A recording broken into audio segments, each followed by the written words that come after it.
Welcome to the Family Bible Journey. Whether you're a first-time listener, one of our regulars, or one of those who is committed to either reading through or journaling through the Bible with us, thanks for listening.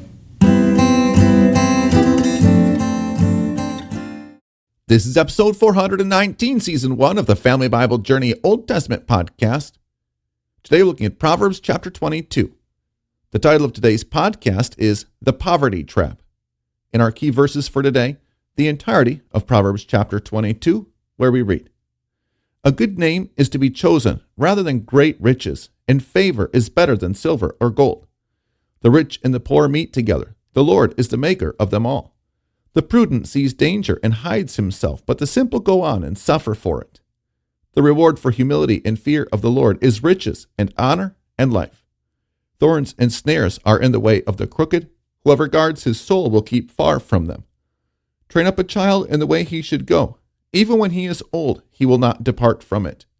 The rich rules over the poor, and the borrower is the slave of the lender. Whoever sows injustice will reap calamity, and the rod of his fury will fail. Whoever has a bountiful eye will be blessed, and he who shares his bread with the poor. Drive out a scoffer, and strife will go out, and quarreling and abuse will cease. He who loves purity of heart and whose speech is gracious will have the king as his friend. The eyes of the Lord keep watch over knowledge, but he overthrows the words of the traitor. The sluggard says, 'There is a lion outside. I shall be killed in the streets.' The mouth of a forbidden woman is a deep pit. He with whom the Lord is angry will fall into it. Folly is bound up in the heart of a child, but the rod of discipline drives it far from him. Whoever oppresses the poor to increase his own wealth or gives to the rich will only come to poverty. Incline your ear and hear the words of the wise, and apply your heart to my knowledge. For it will be pleasant if you keep them within you, if all of them are ready on your lips. That your trust may be in the Lord, I have made them known to you today, even to you. Have I not written for you 30 sayings of counsel and knowledge, to make you know what is right and true, that you may give a true answer to those who sent you? Do not rob the poor, because he is poor, or crush the afflicted at the gate. For the Lord will plead their cause and rob the life of those who rob them. Make no friendship with a man given to anger, nor go to a wrathful man, lest you learn his way and entangle yourself in a snare. Be not one of those who give pledges, who put up security for debts. If you have nothing with which to pay, why should your bed be taken from under you? Do not move the ancient landmark that your fathers have set. Do you see a man skillful in his work? He will stand before kings. He will not stand before obscure men. This is the word of the Lord." So we are going to talk about the poverty trap in this chapter. And we have heard dozens of economic proverbs in the book of Proverbs so far. And as we have said on a number of occasions, there is just too much to cover in the book of Proverbs for us to think that we're going to be able to do each chapter justice. And so we're going to have to pick just a few of the verses in this particular chapter and run with them. The first one that I want to know is verse 6. This one is highlighted in red, green, and blue as a most important passage in the Family Bible Journey. And it says, "Train a child in the way he should go. Even when he is old, he will not depart from it." Now, this is a generalization. It is not an absolute guarantee. But the reality is that when we, as God's people, raise our children in the faith and teach them the Lord's will and the Lord's way, they are much more likely to fare better in this life than if we hadn't. And I know that many of the people who are journaling with us through the Bible, they're doing it for a child or a grandchild. And it is an awesome, it is a noble venture and a tremendous investment in the future of your loved one, if this is what you are doing in our time together. So I want to encourage you in that and commend you in that. But I also want to encourage you not to wait until you give them the Journal Bible to begin to share these words of wisdom with them.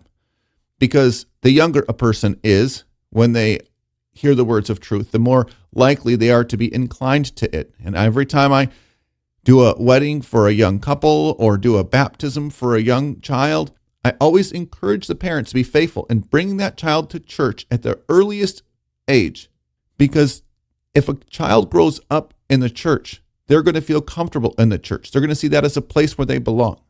And too many, even people that like to think of themselves as faithful Christian fathers and mothers, think that it's okay to just not come to church. And I just don't think that's a faithful practice. I just don't think that's a great idea. And it may actually be putting the Lord to the test by not taking him up at his word and listening to the promises that come from us bringing our children up in the faith. I also have verse 7 highlighted where it says, the rich rules over the poor, and the borrower is the slave of the lender. And this is absolutely true in a financial sense. But I would say that the reason why so many people in our world are struggling with excessive debt is because we have a spiritual poverty that we are trying to fill with the goods of this earth. And if you're living outside of your means, if you're borrowing to survive, if you're financing purchases that you can't afford now, I'm just going to encourage you to stop and to amend your way, because debt is a trap that grows. And there may be a 0% interest rate offered on this credit card or that loan or this automobile payment. And if you can afford it and it isn't going to discomfort you, and you have enough savings laid up that even if you lost your job or if you lost your income for some time, well, of course you can go and buy the car. But there are a lot of people who are suffering from carrying exorbitant debt at extremely high interest rates. And unfortunately, because of the way that our system works and the fact that the people who have money tend to have power, and the laws are written to benefit the lender over the borrower, and the contracts that you sign when you borrow money, they're not written to benefit you. They're written to benefit the lender.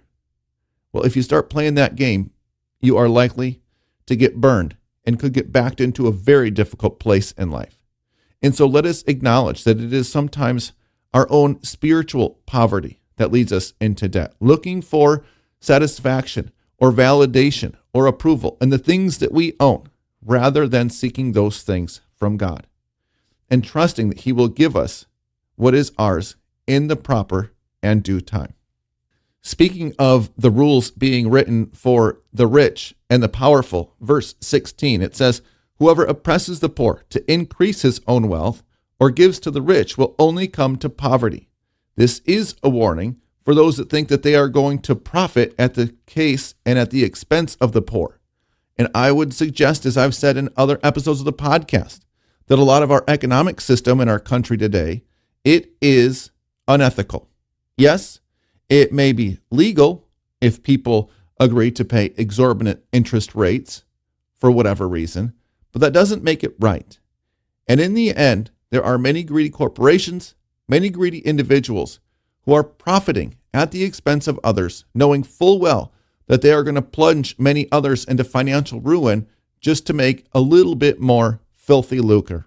And so we want to be careful and on guard, especially if we work in the areas of finance or lending or housing or other places where people are in need of our services.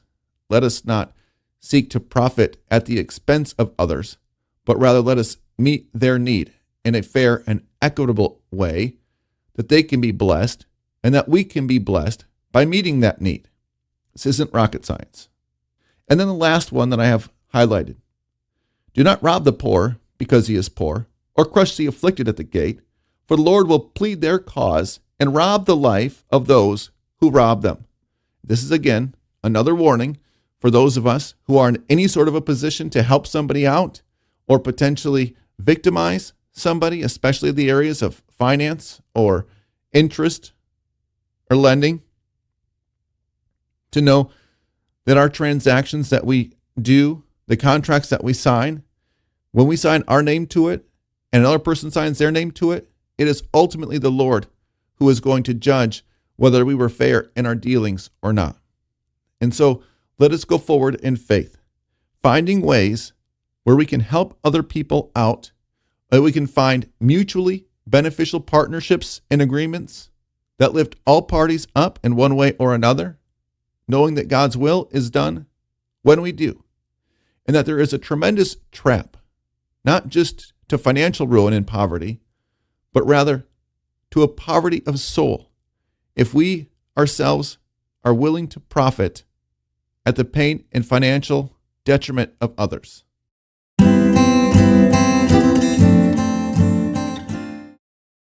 If you appreciate the faith and perspective of the Family Bible Journey, and you'd like to learn more about how I'm able to help congregations around the country as they deal with the difficulties and the opportunities of ministry, go to the website of genesisgroup.com. That's GENYSYS-group.com. Or look on YouTube, where you can watch our videos and hear what other people are saying about our work. Our blessing for today. May the wisdom of God keep you from futile thoughts and ways that lead to poverty of spirit. Amen.